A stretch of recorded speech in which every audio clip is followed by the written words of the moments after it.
अस्सलाम वालेकुम, this is ODA foxtrot from defence outpost. तो आज हम लोग बात करने वाले हैं 5th जेन एयरक्राफ्ट्स के बारे में और पर्टिकुलरली इस टॉपिक के अंदर हम ये चीज़ डिस्कस करेंगे कि पाकिस्तान एयरफोर्स जो है वो फ्यूचर में किस 5th जनरेशन प्लेटफॉर्म की तरफ जा सकती है।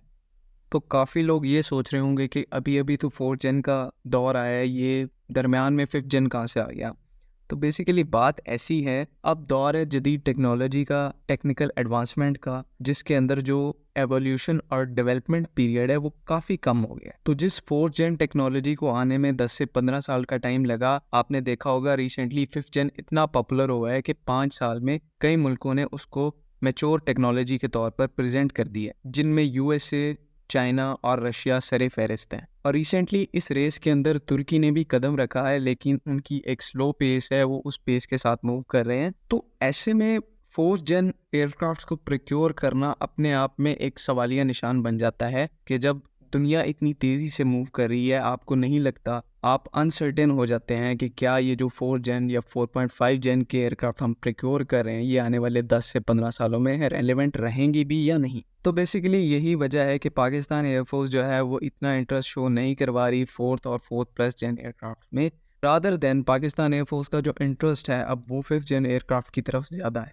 ऑल्दो पाकिस्तान एयरफोर्स के पास जो 5th जनरेशन प्लेटफॉर्म्स को लेके ऑप्शंस हैं वो काफ़ी लिमिटेड हैं, बिकॉज ना तो हम अमेरिकन प्लेटफॉर्म्स की तरफ जा सकते हैं और ना ही ड्यू टू स्ट्रेटेजिक इम्प्लीकेशंस हम लोग रशियन प्लेटफॉर्म की तरफ जा सकते हैं। तो इस टफ सिचुएशन के अंदर भी हमारे पास दो के करीब ऑप्शंस जो 5th जनरेशन एयरक्राफ्ट के लिए हैं वो मौजूद है। एक तुर्की की सूरत में है और दूसरा चाइना की सूरत में है। चाइना जो है वो अपने J-35 के साथ काफ़ी ज़्यादा एडवांस लेवल पे चल रहा है, उनका प्रोटोटाइप तैयार हो चुका है, इवन फ्लाइट्स भी कंडक्ट की जा रही हैं और काफ़ी मैच्योर बनाते जा रहे हैं वो अपने प्लेटफॉर्म को। ऑन द अदर हैंड तुर्की की अगर हम बात करें तो तुर्क्स ने अभी अभी शुरू किया है। उन्होंने मार्च में इसी साल कान का टैक्सी रन कंप्लीट किया था। तो ये जो होता है ये काफ़ी इनिशियल फेज़ होता है, अभी उसकी प्रॉपर स्टडी चलनी है, उसकी डेवलपमेंट चलनी है, उसके अंदर सेंसर्स जो है उनकी स्टडी चलनी है, उनकी डेवलपमेंट चलनी है, तो ये काफ़ी लंबा प्रोसेस है। अगर हम बात करें पाकिस्तान एयरफोर्स की, तो पाकिस्तान एयरफोर्स बेसिकली दोनों ही प्लेटफॉर्म्स को कंसिडर कर रही है, बिकॉज दोनों ही प्लेटफॉर्म अपनी अपनी जगह पर काफ़ी प्रॉमिसिंग नज़र आ रहे हैं। दोनों ही एयरक्राफ्ट्स में जो सेंसर टेक्नोलॉजी है वो काफ़ी प्रॉमिसिंग नज़र आ रही है और काफ़ी एडवांस्ड नज़र आ रही है। तुर्की सेंसर्स का आप सबको पता है कि वो कैसे सेंसर्स बनाते हैं, उनके सेंसर जो है काफ़ी मॉडर्न है, कई यूरोपियन और नेटो कंट्रीज के साथ भी सर्विस में है।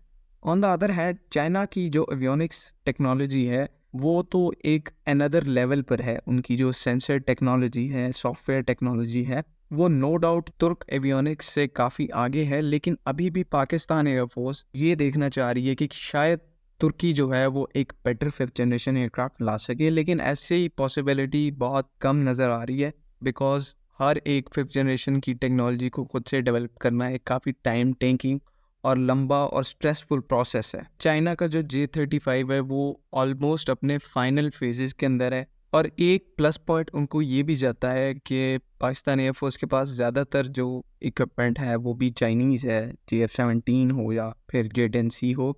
तो अगर पाकिस्तान एयरफोर्स J-35 की तरफ जाती है तो ये चीज़ कॉम्प्लीमेंट करेगी ज़रूर स्पेयर पार्ट्स की सूरत में, लॉजिस्टिक्स की सूरत में, क्योंकि J-10C के लिए हमने पहले ही उनके इंजन के लिए MRO फैसिलिटी बना ली है।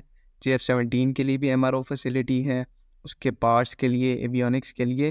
तो जो लॉजिस्टिक्स है एवियोनिक्स का या फिर मेंटेनेंस का, वो काफ़ी ज़्यादा एक स्ट्रीमलाइन रहेगा, काफ़ी स्मूथ रहेगा। दूसरा पॉइंट जो चाइनीज़ के हक में जाता है कि उनके जो प्लेटफॉर्म है वो अपनी इंटरऑपरेबिलिटी की वजह से जाने जाते हैं। इसकी मिसाल ऐसे है कि चाइना के साथ मिलके हमने अपनी एक सक्सेसफुली डेटा लिंक इन्वेंट की, जिसे हम लिंक 17 के नाम से जानते हैं, जो कि पाकिस्तान एयरफोर्स के तकरीबन सब प्लेटफॉर्म्स के ऊपर इस टाइम वर्क कर रही है, चाहे वो F-16 हो, J-10 हो या JF-17 ब्लॉक 3 हो, ब्लॉक 2 हो, सब आपस में इंटरकनेक्टेड हैं लिंक 17 की मदद से। तो ये जो चीज़ें पॉसिबल हैं ये सारी चाइनीज़ की वजह से, चाइनीज़ की इंटरऑपरेबिलिटी की वजह से हैं। तो अगर फ्यूचर में एक और चाइनीज़ प्लेटफॉर्म लिया जाता है तो डेफिनेटली ये चीज़ हेल्पफुल होगी, क्योंकि हम उसे लिंक 17 पर डाइवर्ट कर देंगे और वर्चुअली वो हमारे सिस्टम के अंदर इंटरकनेक्ट हो जाएगी।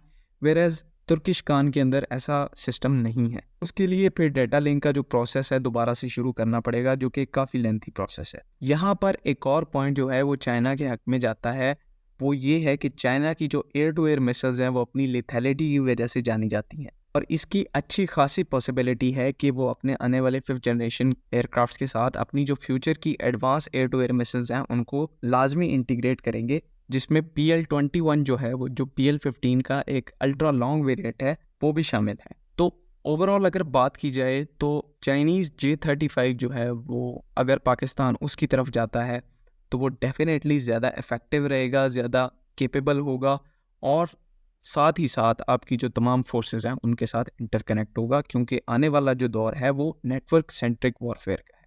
तो ऐसा नहीं है कि तुर्किश खान बुरा है, लेकिन आप अपने जो एयर डिफेंस है या अपनी नेशनल डिफेंस है, नेशनल सिक्योरिटी है, उसके ऊपर कभी कॉम्प्रोमाइज़ नहीं करते। आपके पास जो बेस्ट चीज़ अवेलेबल है आप उसी की तरफ जाते हैं। तो आई होप कि आप लोगों को बात सारी समझ में आ गई होगी। अगली वीडियो के लिए अल्लाह हाफिज़। पाकिस्तान जिंदाबाद।